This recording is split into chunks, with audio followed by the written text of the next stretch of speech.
You are listening to The Investor Way with Sam Ball and Jonathan McEwen.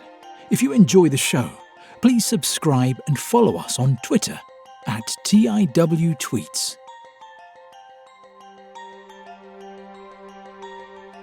Hello and welcome to The Investor Way with myself, John McEwen, and my co-host, Sam Ball. It's Thursday, the 4th of August, and on this week's podcast, we have Unilever, Reckitt Benckiser, Games Workshop, Diageo, Ibstock, and our US company of the week is Visa. Sam, do you want to kick us off with Unilever? Yes, so Unilever, a favourite of the show. For anyone who doesn't know, they've got a lot of brands you're going to know. So it includes Ben & Jerry's, Domestos, Dove, Magnum, Wall's Ice Cream, Vaseline. It goes on and on. So they have come out with their half-year results, and first half revenue was 29.6 billion euros, and that reflected underlying sales growth of 8.1% and improvements across all business divisions. Growth was entirely driven by an increase in pricing as volumes declined 1.8%. Rising input costs weighed on margins, but higher sales meant underlying operating profits grew 4.1% to 5 billion euros.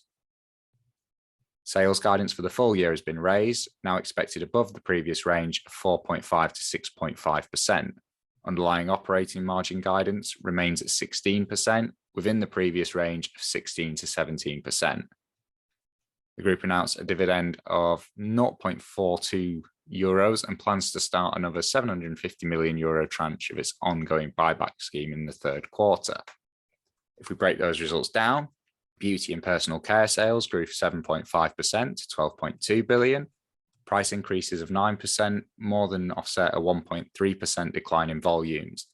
Latin America, South Asia, and Turkey were standout benefactors of higher prices. Rising costs meant operating margin decreased 1.8 percentage points, but higher sales pushed operating profit up to 2.4 billion from 2.2 billion. Home care sales grew 10.7%, with 14.5% from higher prices and a 3.4% drop in volumes. Double-digit increases landed across most geographies in response to increasing raw material costs.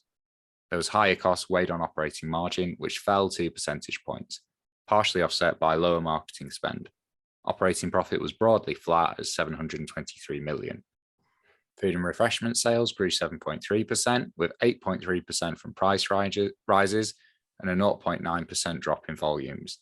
Pricing was broad-based and particularly high in dressings, given higher input cost. Sales from ice cream and foods both enjoyed high single-digit growth. Magnum, Cornetto, and Hellmann's, the standout brands. Operating margins declined 1.7 percentage points, again due to higher costs. Operating profit was broadly flat at 1.9 billion. Free cash flow declined from 2.4 to 2.2 billion as higher operating cash flows were offset by increased tax and capital expenditure. At 30 June 2022, net debt stood at 27.1 billion compared to 25.5 billion at the start of the period.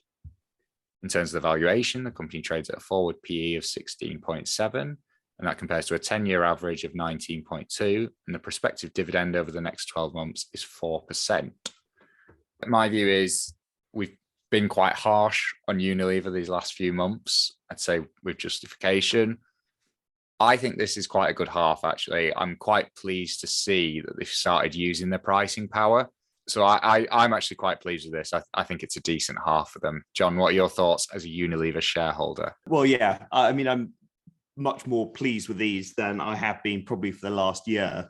They were better than I expected, better than the market expected. And you asked, yeah, like you say, you're seeing the pricing power in action and I suppose really being put to the test. In some areas, the volumes are falling a bit, but in others, you know, like you mentioned with the foods, it's falling very slightly, but the price increases are you know, much more significant.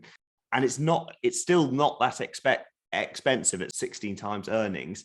And particularly if you compared it with a lot of the sort of, I suppose, those growth stocks over the last few years, now Unilever is sort of holding its own when we're in more troubled times, showing its defensive qualities. And I think as well, in a lot of the developed markets where it operates, I don't see how you wouldn't. I don't think there's anything you could do to avoid some volume decreases, because most of these countries are going to be in recession like us, even if they're not technically calling it a recession. So I just don't see how in a recession, some people are going to be switching to the lower price products. That's just going to happen. So I don't think it's avoidable. Yeah. And then also they've got I can't remember what it's called, but the spin-off from GSK, that's now gone live, hasn't it? Yeah, Halon, I think it's called. Do you mind if I just check that so we don't sound Yeah. We want to get the company name right. Yeah. Okay, apparently it's called Haleon. Okay, and what's its market cap now? Because I haven't looked at it since it listed. Let's just yeah, its market cap is 28.5 billion. And the Unilever wanting to buy it from GSK for 50. For about 50, yeah. And so GSK rejected that. Yeah, I think so. Yeah. Which board of directors do you think is more stupid in that scenario? I don't. Yeah, I don't. We won't say that they rejected it because I don't strictly know. I know that Unilever were prepared to offer about 50 billion for it. I don't know whether it was like an aborted bid or whether it was rejected. I don't know. So we'll just. I mean, that doesn't reflect well on Unilever or Glaxo management, because it depends. Unilever for wanting to buy it and Glaxo for not being absolutely desperate to offload it. Well, we don't. Yeah, but we don't know. We don't know which one it was, because we definitely know that Unilever wants to buy it. We don't know that Glaxo rejected. So yeah, but probably if you're a Glaxo shareholder, you'd have been very happy with that. Yeah. Or if it had gone through. Yeah, I'm sure we'll probably get to Haleon at some point once it's got some. Oh no, absolutely. And interestingly, it's got Dave Lewis, who's the former Tesco boss, and then formerly of Unilever before that. Is that Drastic Dave? It is, yeah, Drastic Dave. So I think Haleon as a standalone company could be quite attractive, actually, as a sort of pure play consumer health. It is dissimilar to the next company that we're going to go on, but I suppose it would sit somewhere Unilever, Reckitt, and then Haleon now. But anyway, we can assess it formally on another podcast. I think it'll be an interesting one to have a look at, though. And in its own right, it's a big company too, £28.5 billion market cap. Yeah, and I've heard some people think it should be worth 50. Yeah, that's right. Joke. It's almost a double bagger. Yeah, well, for some consumer goods, you can go and buy the shares in it right now. So you don't need to buy Unilever to acquire those brands now. Okay, so we'll move on to Reckitt Benckiser, which is another consumer goods company, which is also listed on the FTSE 100. So three of them are, and in order of market cap, it's Unilever as the biggest, and then Reckitt, followed by Haleon. And it's got brands such as Nurofen, Strepsils, Durex condoms, Dettol. Don't think it has any foods. It's got an infant nutrition business, which we've talked about quite a lot before. It had its half-year results out this week, with first half revenue rising 2.2%, excluding the impact of exchange rates, to £6.9 billion. Like-for-like sales growth came in at 8.6%, with price rises contributing 7.4% and 1.2% from higher volumes. Underlying operating profit was up 20% to £1.8 billion, helped by the ongoing cost-saving initiative, which partially mitigated inflationary pressures. Hygiene saw net revenue fall 6% to £2.9 billion, largely as a result of volumes dropping 12%, but price rises have had a positive impact of 6%. Lysol, the disinfectant sales, were particularly poor, with sales falling 30% as demand dwindled after the pandemic. Underlying operating profit fell 21.6% to £621 million. In the health division, net revenue was up 22.4% to £2.8 billion, with higher prices contributing 7.1%, and strong sales of over-the-counter remedies for the cough and cold season, which was returning to normal, and i.e. much stronger with more coughs and colds going around. Volumes were up 15.3%, and underlying operating profit was up 61.1% to £799 million. In the nutrition business, there was a low double-digit growth in both volumes and prices, raising revenue by 23.6% to £1.2 billion. And this was particularly pronounced with the baby formula shortage in the US, which Reckitt helped plug. And underlying profit nearly doubled to £345 million. There was a greater efficiency after the disposal of the formula business in China and sale of part of the Asian estate. Free cash flow came in at £727 million, up from £520 million with a higher operating profit. Net debt actually rose by £204 million to £8.6 billion with unfavourable currency exchange movements, and now sits around 2.4 times EBITDA. The group have revised their outlook for the full year, with like-for-like sales growth previously expected to be between 1% and 4%, and now projected to be between 5% and 8%. Operating margins are also predicted to grow rather than flatline. A dividend of 73p was announced alongside the results. In terms of valuation, Reckitt has a market cap of nearly £48 billion and trades at just under 16 times earning, compared with a 10-year average of closer to 20, currently yields in the region of 3%. Like Unilever, I thought these results were really good, with the exception of the hygiene division. But I think when you look at the comparators and COVID, sales of Lysol and Dettol were inevitably going to fall to some extent compared with peak pandemic. And yeah, really good to see volumes rising as well as raising the prices and being able to pass that on to the consumer. Again, and similarly to Unilever, it's got a lot of very strong brands. It was also helped by that shortage of formula in the States, but they're offloading, albeit taking a big write down with the formula business in China. But I think that's probably, as we've said before, the right move for the business, with falling birth rates over there.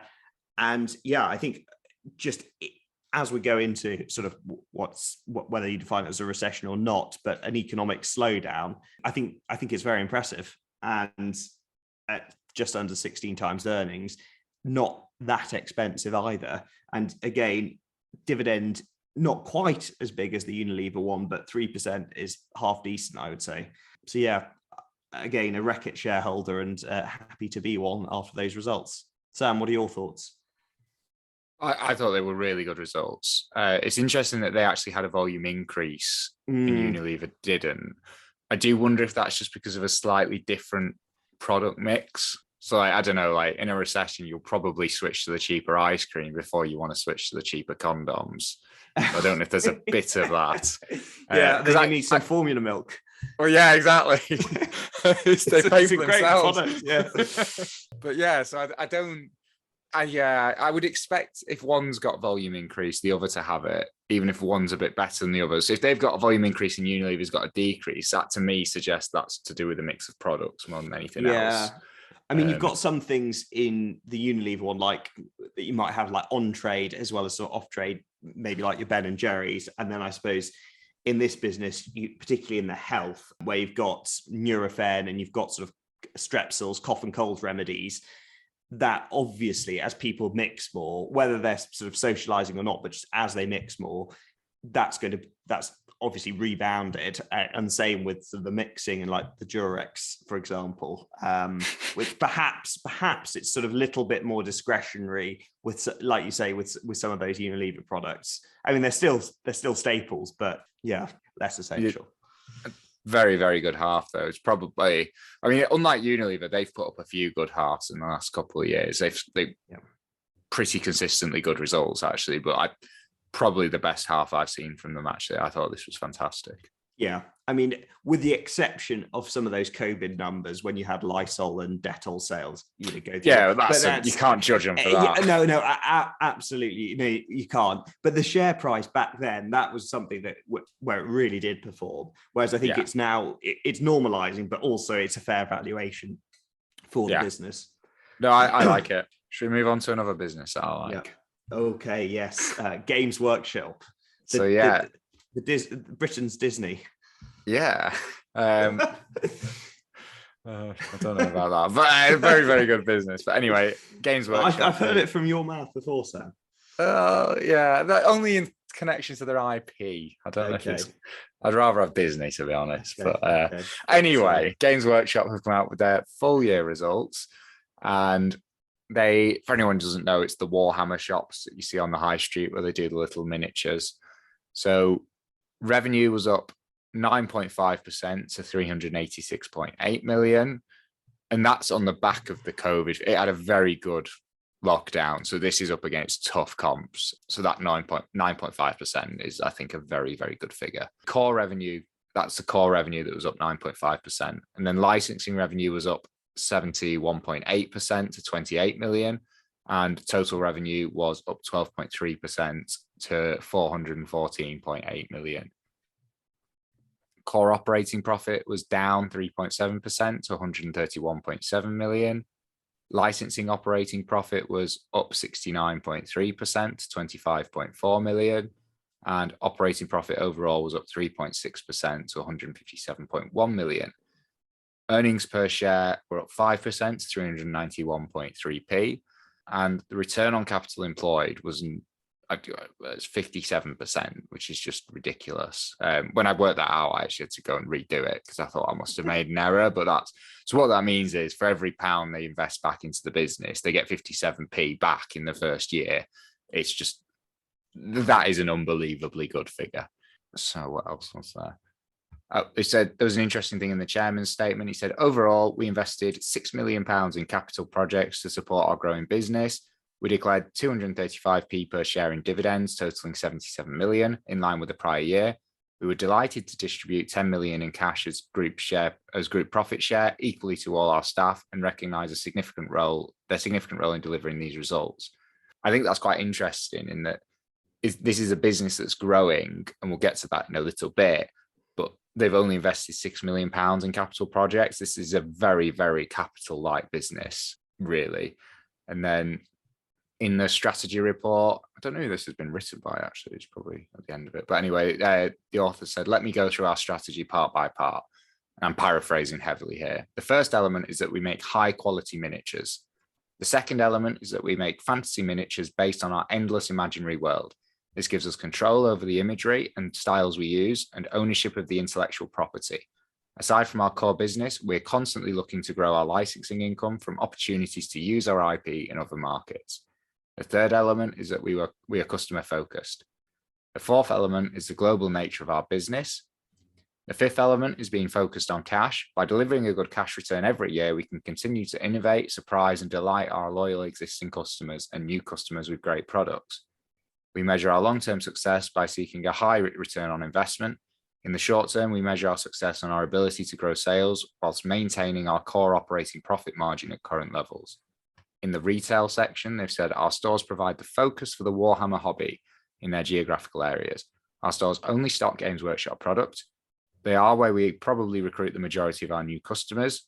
To do so, the stores don't offer the full range of our product, only starter sets, new release products, and the appropriate extended range. At the period end, we had 518 of our own retail stores in 23 countries. Our stores contributed 23% of the year's sales.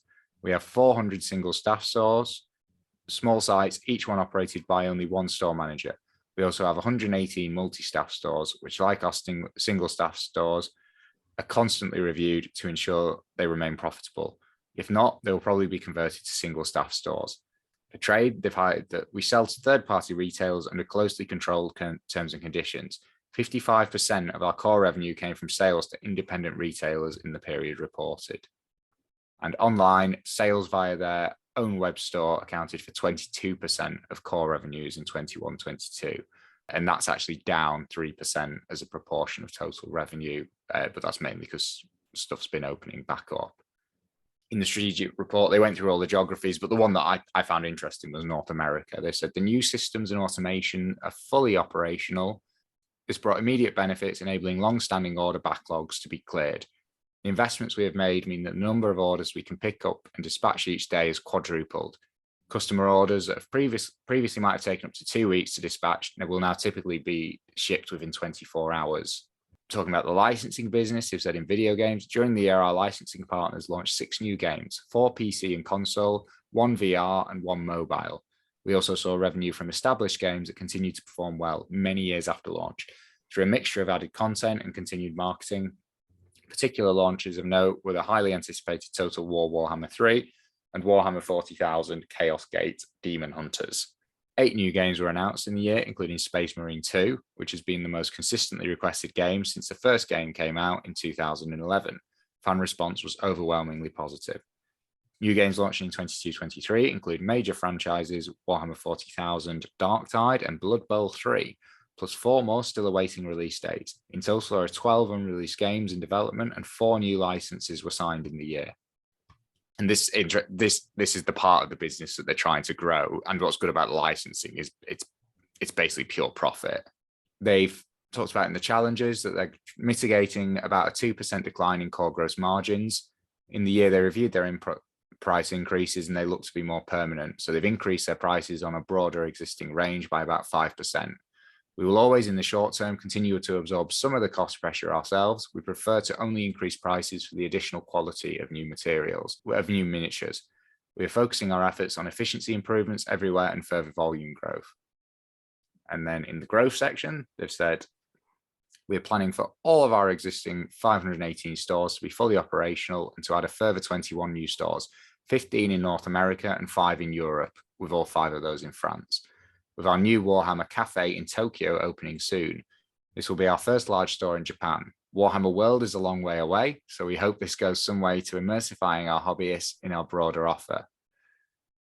And then they've split the stores out by region, and in the UK, they have 135 stores.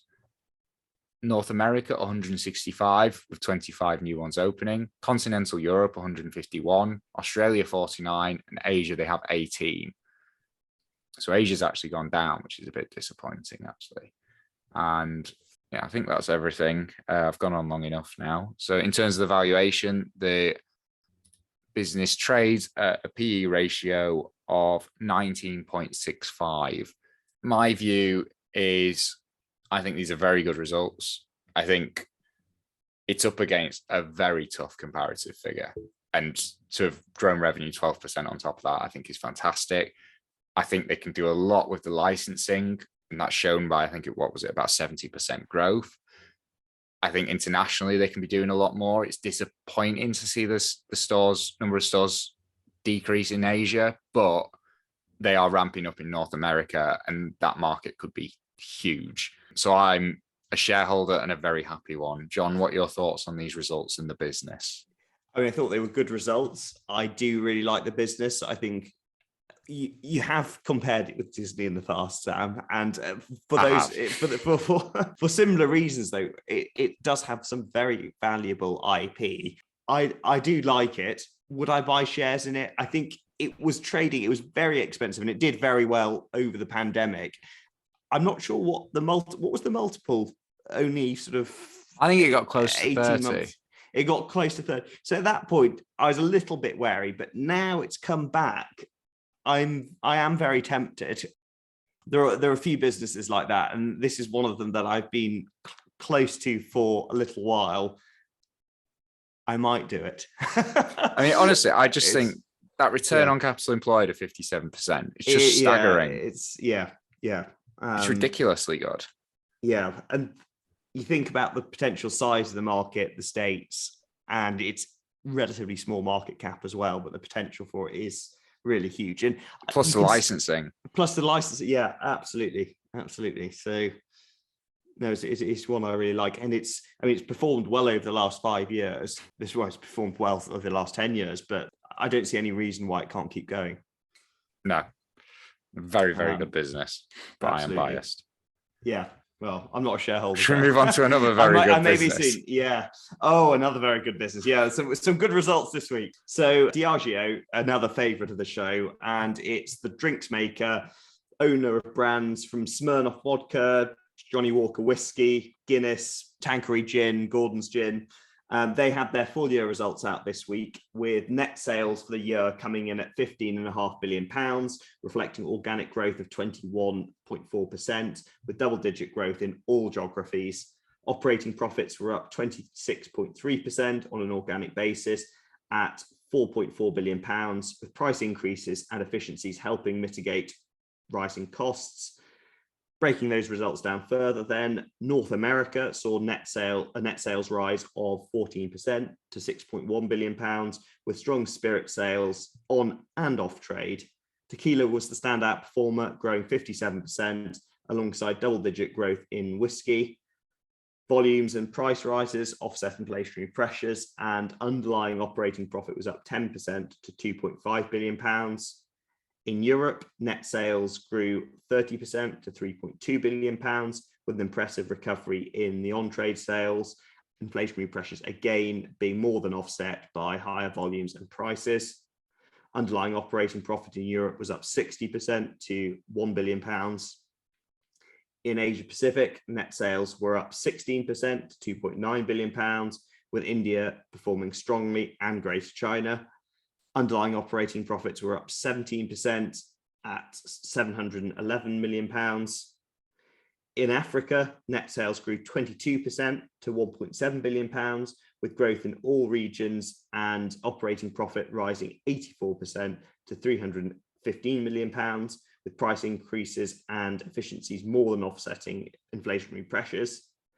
Latin America and the Caribbean, net sales were 43% higher at £1.5 billion, as volumes, particularly those in the premium brands, and price increases more than offset the increased marketing spend and cost inflation. Operating profit was up 78% to £538 million. Free cash flow came in at £2.8 billion, down from £3.1 billion, and net debt stood at £14.1 billion, which equates to around 2.5 times EBITDA. Alongside the results, a final dividend of 46.8p was announced, which represented a 5% increase on last year. Share buyback continues, with £3.6 billion of the £4.5 billion buyback completed. In terms of valuation, Diageo has a market cap of just over £88 billion and trades at 23 times earnings, compared with a 10-year average of around 21. Currently yields about 2.2%. Again, I think possibly of the week, these are the best results, and it really does show what a quality company Diageo is, and how high quality the brands are, that people are willing to, that they can pass on such big price increases and also have volume growth. I think it's a fantastic company.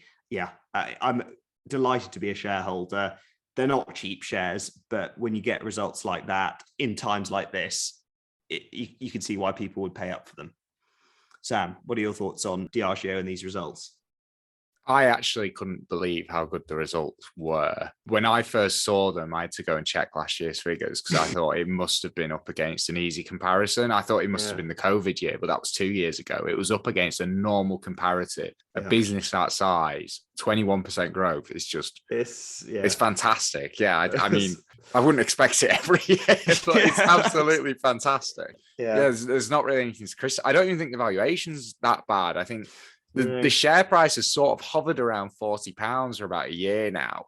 And it was in the high 20s. It might have even been at like 30 at one point. But it's now come down to 23. Oh, it's not come down. The business has grown into the valuation a bit. But I think 23 is not outrageous. It's certainly looking better than it has done in terms of valuation at any point in the past year. But yeah, absolutely fantastic results. It's not really anything more. There's nothing to criticize, I don't think. No, absolutely. I mean, is it you currently don't own them? Would you consider Diageo as a stock in your portfolio? It's definitely good enough for the watch list. I'd be surprised if I die without ever having owned it. No, I think you should. But and it's interesting if you compare it with a similar company. If you compared it with the maker of Jack Daniels and sort of Brown-Forman. just looking at their valuation, it's over 40 times earnings. Yeah. And I'd say There's not really any difference. Well, yeah. But I mean, in terms of like, yeah. they've both got high. It's not like you're looking at one and saying, well, that's just got the better brands. Yeah, no, absolutely. That's the thing. And that's how I compare it on that basis too. It looks much more reasonable too. But even at 23 times earnings, when it's producing numbers like this, you can justify it. Yeah, although, like I said, I wouldn't get used to numbers. Well, yeah, no, but people have paid more for less. That is for sure. Well, maybe in a recession, everyone will be drinking away their sorrows more. So maybe it will continue. That's right. So, I don't think we've got much more to add. It's definitely one I'm glad to hold, and it's been performing strongly for a long time. Okay, on to Ibstock. Yes, so Ibstock, a business I used to hold, but sold because I didn't see where the growth was going to come from. So half year revenue is up 28%, 259 million, reflecting strong demand and price increases to combat input cost inflation. This fed through to underlying cash profit growth of 29% to 71 million, helped by a particularly strong performance in the clay division. Ibstock now expects full year underlying cash profits to further exceed internal expectations. The group announced a 32% dividend increase and shares rose 7.4% following the announcement. If we break the results down, in clay, which is the core business, that saw revenues go up 34% to 186 million, reflecting volume growth across the board. Cost management, together with the benefits of increased volume and price increases, meant underlying cash profits rose by 17 million to 64 million. The group invested around 1.5 million in the futures division, the performance of which has been rolled into the clay division. Revenue rose 16% to 74 million in concrete, mainly driven by price increases as volumes were flat. Demand for fencing, walling and rail infrastructure was offset by operational challenges that held back roof tile volumes. One-off compensation payments and a £1 million increase in roofing factory costs meant underlying cash profits fell by 1 million to 11 million. Capital expenditure was 18.8 million in the first half. This is expected to accelerate in the second half, bringing the total for the year to around 50 million as previously guided. Underlying free cash flow rose from 23.4 million to 30.2 million, primarily reflecting improved profitability. This fed into debt falling by a third to 35.7 million over the year. In terms of the valuation, the business trades at a PE of 10.5, and that compares to a 10-year average of 12.6, and the prospective dividend yield is now 5%. I mean, I think these are fantastic results, and my first thought, similar to Diageo, was, well, it's got to be up against easy comparatives, but no, it's another one where it's 2 years ago now. Yeah. So that's up 28% on normal numbers. Like last year's numbers, they were basically in line with pre-pandemic. I don't know how they've done it. I have no idea.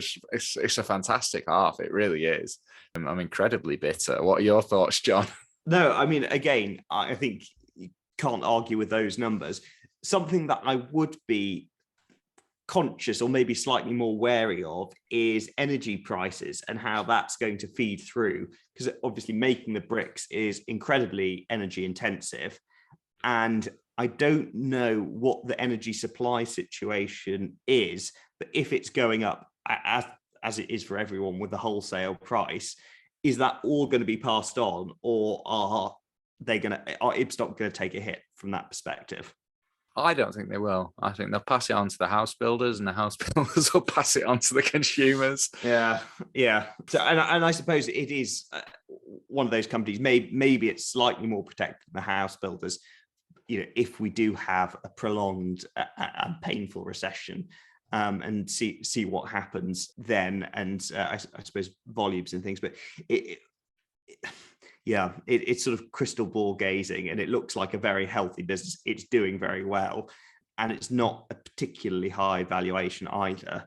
And we've talked about it before in terms of, I suppose, the structural support for, no pun, but for the housing market, and then also for importing bricks, very expensive and often lower quality from Asia and India in particular. So I think there's a lot going for Ibstock. I suppose you might say if you're being critical, how much growth are you going to get for it or from it? But looking at the market today, you could say that about a lot of companies. So, and you got these results.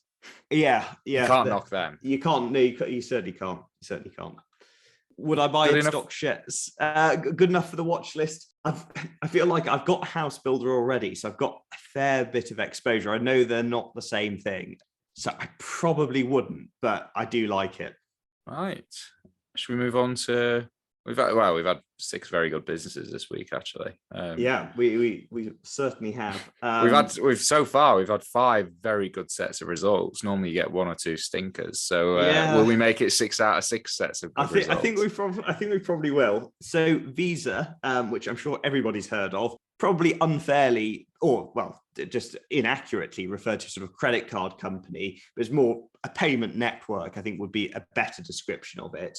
Massive company, household name, listed in the States. They had their third quarter results out last week, with third quarter revenues rising 19% to $7.3 billion and double-digit growth across all payment volumes, including cross-border and processed transactions. Underlying net income grew 29% to $4.2 billion, and payment volumes were up 17%, and total cross-border volumes rose 40%. International revenue rebounded strongly, with international transaction revenue up 51% to $2.6 billion. Service processing revenue grew 13% to $3.2 billion, and data processing revenue 8%, up 8% to $3.6 billion. Underlying operating expenses also up, coming in at 15% higher at $2.4 billion. Free cash flow came in at $5 billion, and net debt was just under $10 billion at the end of June. Dividend of 35 cents was announced alongside the results. In terms of valuation, Visa has a market cap of $426 billion and trades at a forward PE of just under 26 times, which is broadly in line with its 10-year average. Again, I mean, this huge company, nearly $500 billion, and it's delivering very, very impressive figures.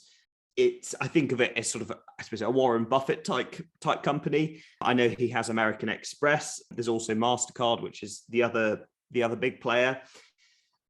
There was in the news the row with Amazon, and I think that was earlier in the year, and that was quite interesting. It was a spat over fees, and essentially Amazon threatened to kick Visa off their platform.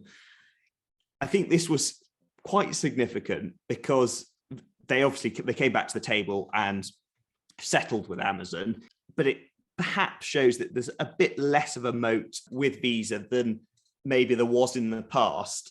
That being said, I think Visa, for the first time looking at it on the show, incredibly good, incredibly high quality company.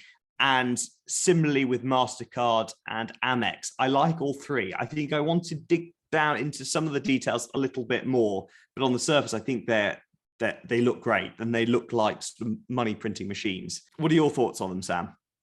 Very, very good results. I mean, it's almost Diageo levels of growth, that isn't it? 19%. And for a company which is it's fantastic. Yeah. I mean, my concern with Visa is it's a fantastic business model, although I do agree with what you say, where I think because so much of the business now is probably being done by some of like the bigger boys, like the Amazons and stuff like that, because there's so many options available, they do have that negotiating power now where they can just say, look, if we feel like we're being rinsed, we'll just take you off the platform. Because you've got this position now where like some of their customers, Visa probably need them as much as they need Visa, but a very, very good business. And there's definitely still some moat there. Even if it's not as good as it was. My only concern is with a business like this, where it's so big, how long can they keep growing at 19% a year for? And the answer might be a very long time, because I don't know. And that's what makes me a bit concerning. It's not one where you look at it and you think, well, revenue's here, I could see it being 5x this. So even if it's a bit pricey, it'll grow into it. I don't know what the ceiling is until you get to a point where revenue's just rising with inflation every year. And that would be my concern, because I suppose you could argue, if you're only paying 26 times earnings, you only need to be right for a few more years, and it's grown into the valuation. But that would be my concern of it. And that's maybe why the valuation is not as outrageous as some of the other American stocks we look at. But I'd still be a bit concerned with it, I think. Yeah, and MasterCard is a smaller competitor, but it's still huge. Like, market cap is just under 350 billion, but that is a bit more expensive, probably priced for a bit more growth, and that's 36 times earnings. I'd look at that at one point, but I don't know what the growth rates are like on that. Yeah, I did have a bit of a look during the pandemic. It's one of those stocks that I thought, that's pulled back quite a lot, but I didn't end up pulling the trigger on it. And then you see it's pulled back to 70 times earnings. Well, yeah, I know. It was, I think not that you should be looking at the stock price, but it's up about 50% since then.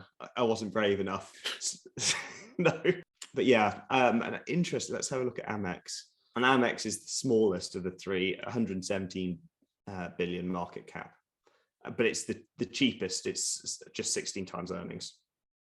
Oh, that's Warren Buffett's one, isn't it?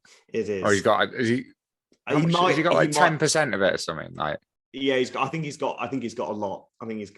But it's a similar model to the others, but it is the smallest. Yeah. So, of the 6 businesses we've looked at today, Unilever, Reckitt Benckiser, Games Workshop, Diageo, Ibstock, and Visa, if you had to buy one, which one would it be? It would definitely be Diageo this week. I think it's quite easy. We've got a lot of high quality companies on this week, but I think it's probably the highest. And in terms of its potential for growth, I think that's still pretty large. Games Workshop would be a close second, perhaps a little bit more speculative. Maybe the upside for that is probably the greatest of all of them, though. Difficult one. I'd stick with Diageo though, myself. I would go with Games Workshop. If I had to exclude it on the basis I already own it, it would be, for me, the Diageo results were head and shoulders above the rest. Especially when you combine those results with the quality of the business. Yeah, agree. Okay, right. Well, thank you again for listening, and we'll see you again next week. See you next week. Thank you for listening to The Investor Way. To get in touch, please follow us on Twitter at TIWTweets. This podcast is for entertainment purposes only and does not constitute financial advice. Neither Sam nor Jonathan are financial advisors. For investment advice, please consult professional advisors.